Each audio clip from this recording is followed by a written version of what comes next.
Você alguma vez já deve ter se perguntado o que é o tempo, como ele age na nossa vida e se ele é realmente absoluto.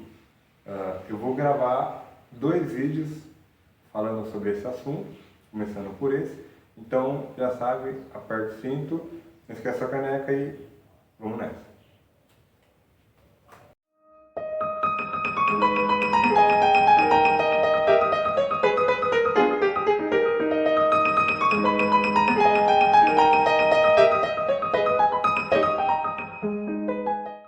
Bom, essa pergunta ela é feita desde a antiguidade, né, o que é o tempo, e, e ele é tão importante no estudo da física, né, que quando a gente estuda matemática e a gente entra no estudo de funções, a gente estuda tudo em função de x.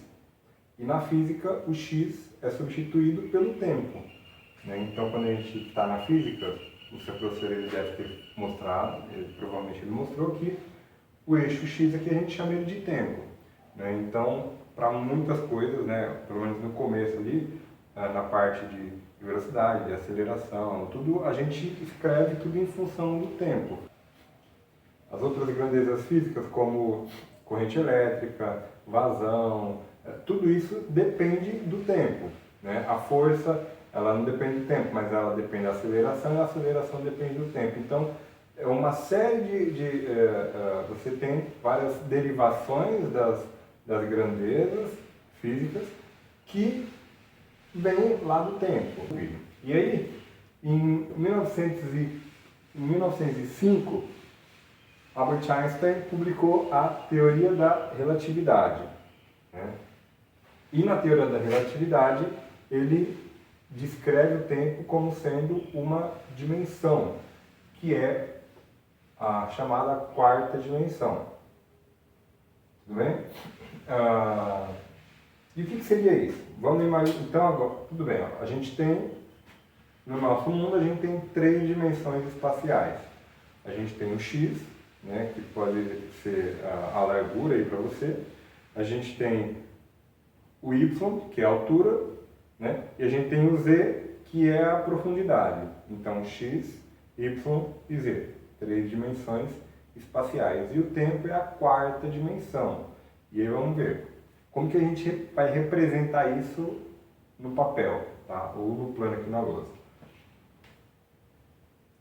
Então eu queria fazer uma suposição aqui. Vamos imaginar que nós temos um movimento e a velocidade máxima desse movimento é 1000 km por hora. Ela não passa disso. E esse movimento, esse corpo, ele sempre vai estar se movimentando a 1000 km por hora, independente da direção. Independente da direção que ele está, ele sempre vai estar a 1000 km por hora. Ele não passa disso, que essa é a velocidade máxima, e ele também não tem uma velocidade menor. Ele vai sempre estar se movimentando a 1000 km por hora. Eu coloquei aqui na lousa como seria esse movimento de 1000 km por hora em 3 situações: unidimensional, bidimensional e tridimensional. Então, primeiro em uma dimensão. Como seria? Eu tenho 1000 km por hora em x. O que acontece? Ele está inteiro se movimentando na direção em x, completamente na horizontal. Então, a velocidade dele é o próprio Vx, que é 1000 km por hora. Se eu tivesse movimento só em y, o que ia acontecer? A velocidade está toda na vertical. Então, a velocidade é o próprio Vy, que é a parcela dele em y, que é 1000 km por hora.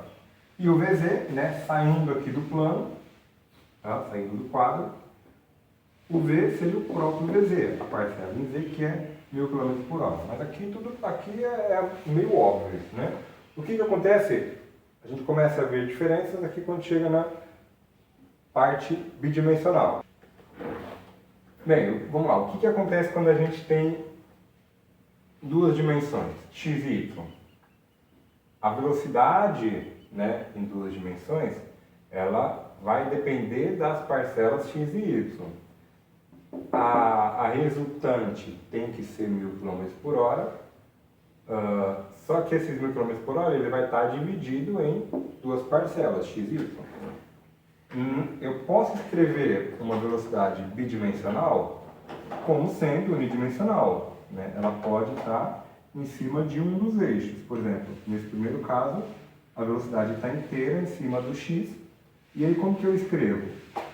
A velocidade em x e a velocidade em y. Então a velocidade final é a minha parcela em x e a minha parcela em y. Se ele tem 1000 km por hora em x, ele não pode ter nada em y, não é? Por quê?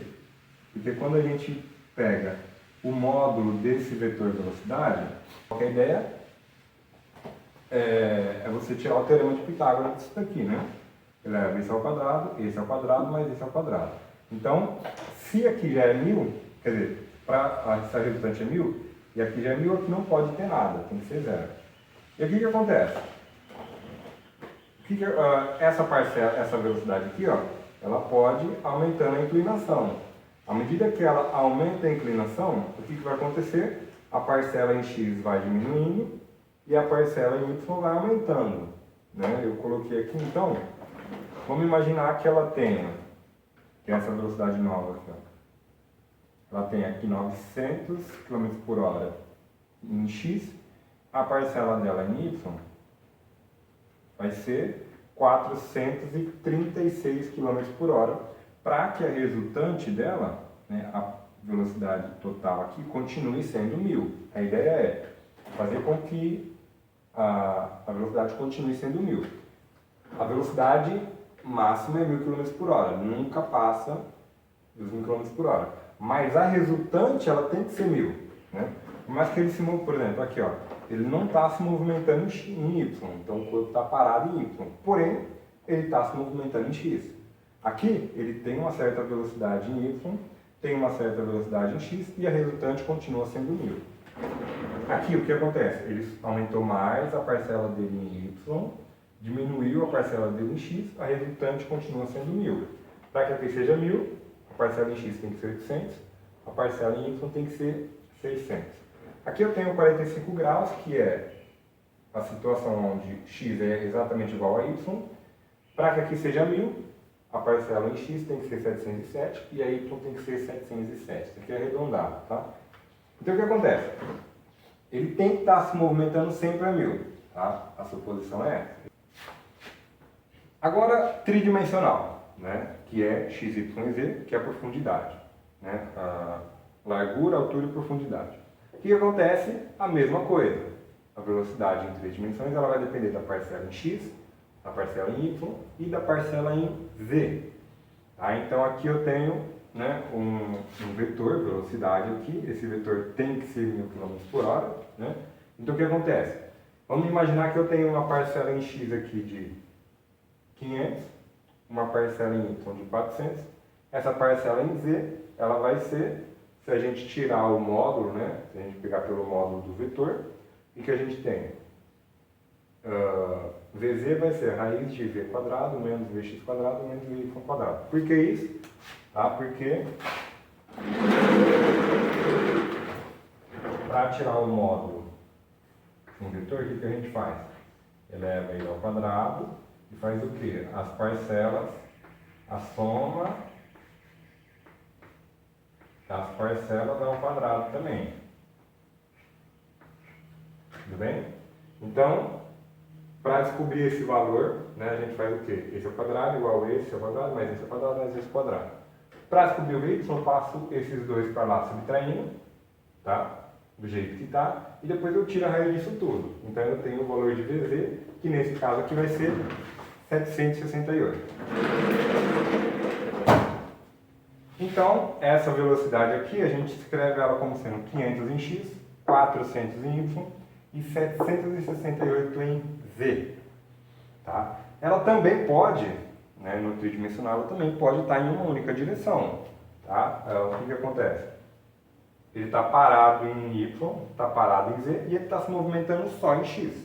Então ele tem 1000 km por hora em x, a gente escreve 1000, 0, 0. Tá? Isso é extremamente importante, essa compreensão que ela pode, por mais que ela tenha um movimento tridimensional, mas ele pode se movimentar em uma única direção.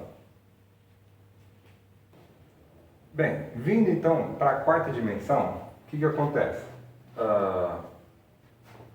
como eu falei, a quarta dimensão é a junção das três dimensões espaciais com o tempo, né? E isso chama quadrivelocidade. Né? Então a gente tem um quadrivetor, por conta de quatro dimensões. Esse quadrivetor é escrito como sendo a velocidade máxima, né? Que seria, na nossa suposição, aqueles 1000 km por hora. Seria a parcela dele em x, a parcela dele em y, a parcela dele em z e o tempo. Então o tempo ele entra agora nessa velocidade máxima, nessa quadrivelocidade. E aí, a quadrivelocidade, né, lá pela teoria de Einstein, ele diz que a quadrivelocidade sempre vale c. E o que é c? C é uma constante, que é a velocidade da luz. Tá? E a velocidade da luz ela é conhecida como 3 vezes 10 elevado a 8 metros por segundo, que dá um total de 300.000 quilômetros por segundo. Então a luz viaja a 300.000 quilômetros por segundo. Tá? Isso no vácuo ou em qualquer lugar, essa é a velocidade da luz. E aí, então, aquela suposição que a gente fez de 1000 km por hora, agora muda para c. Tá? Então a velocidade, toda aquela análise que a gente fez, valeria para c. A gente poderia trocar o 1000 pelo c. E aí o que acontece? Vamos imaginar como que a gente representa as quatro dimensões. A gente vai representar ela em dois planos. Tá? Aqui no plano S, aqui no plano a gente tem o quê? O x ele vai representar o S, que é o nosso espaço, e o y ele vai representar o t. Então o valor que a gente tem aqui em x, que é o referente ao espaço, ele vai ser o quê? Ele vai ser a resultante, né? Ele vai ser o vetor resultante lá do tridimensional que a gente tinha, né? Então a gente tinha uma parcela em x, uma parcela em y e uma parcela aqui em z. E esse vetor aqui resultante, que é a nossa diagonal, que vai ser o valor que vai entrar aqui quando a gente fala da quadrivelocidade. Então esse S é referente a esse vetor diagonal aqui. E aqui o y representa o t. Então, vamos imaginar assim, ó, para um corpo que está parado no espaço. O que acontece? Ele está parado no espaço, eu estou parado aqui, eu não estou me movimentando nem em x, nem em y e nem em z. Então significa que toda a minha velocidade c, toda a minha quadrivelocidade está direcionada numa única direção, que é o tempo. Numa única dimensão, que é o tempo. À medida que você se movimenta em uma dimensão, o que acontece? O que acontecia com o vetor? Quando eu aumentava uma dimensão, a outra diminuía. À medida que você aumenta uma, a outra diminui para manter sempre os 1000 km por hora, nesse caso a velocidade da luz. Então a teoria é, quando você se movimenta no espaço, o tempo diminui, né? E quanto maior for a sua velocidade no espaço, menor vai ser o tempo para você. Tá? Então vamos imaginar, aqui a velocidade nessa situação aqui, ela seria o quê? O nosso x seria zero, ele não está se movimentando no espaço, e o y seria c, né? Que é toda a velocidade dele concentrada em um único ponto. Nesse caso aqui, vamos imaginar quando uma velocidade aceitável, tá? Se você esteja se movimentando, por exemplo, a 120 km por hora numa rodovia. O que vai acontecer com a velocidade, com o tempo? Vocês concordam que ele vai ficar um pouco menor? Porque se eu aumentei aqui, para manter a velocidade C aqui, a velocidade da luz aqui, essa parcela tem que diminuir, né? Então, o nosso V nesse caso vai ser o quê? Se aqui em X é 120, em Y a gente consegue calcular isso, tá? Se a gente fizer o teorema de Pitágoras, mas aqui eu vou fazer o quê? Eu vou colocar aqui um C asterisco, tá? Que é praticamente igual a C. Essa velocidade de 120, ela é praticamente desprezível nessa situação aqui, tá? Então, 120, 200, 340, que é a velocidade do som, todas essas velocidades que a gente alcança é praticamente desprezível nessa situação aqui para diminuir o tempo. Tá? Então, é praticamente C. Tá? Claro, C asterisco é menor do que C. Então, a velocidade da luz normal é um pouco maior do que esse C asterisco, mas é pouco. Tá? Elas são aproximadas. Tudo bem? Então, vamos colocar aqui também. Ó. C asterisco é aproximado a C, tá? Mas ainda é menor. E o que acontece? Por exemplo, para vocês terem uma ideia, para que o tempo caia 30%, você tem que chegar a 70% da velocidade da luz. Então, nesse caso aqui, a velocidade seria 0,7c em x, no espaço, e 0,7c no tempo. Tá? 70%, tem que chegar a 70% de 300 mil km por segundo para diminuir 30% na ação do tempo sobre você. Tá? E aí o que acontece, né? Se você quiser saber isso aqui, a ideia é a mesma. V é raiz de 0,7c ao quadrado mais 0,7c ao quadrado. Tá? Então, por mais que o c é a velocidade da luz, mas ele tem um valor, né, que é esse 300 mil. Então, quando a gente coloca o c, a gente está representando 70% desse valor de 300 mil. E aí, o que acontece? Para encerrar, a gente tem um parênteses aqui, que é o quê? A luz, a própria luz. O c é a velocidade da luz. Né? Então, se a luz ela se movimenta a 3 vezes 10 elevado a 8 metros por segundo, significa, e ela tem uma dimensão, né? Porque a gente enxerga. Se a gente enxerga, ela está no nosso espaço. Né? Ela se movimenta ou em x, ou em y, ou em z, ou na diagonal. Então, ela tem uma dimensão, tudo bem? Digamos que a velocidade x ela se movimente inteira, né, na direção x. Primeiro, o que vai acontecer? Quando a gente fala na quadra de velocidade, né, a representação em x e em y, né, espaço e tempo, o que acontece? A velocidade da luz ela está inteira aqui no espaço, ela não tem nenhuma parcela no tempo.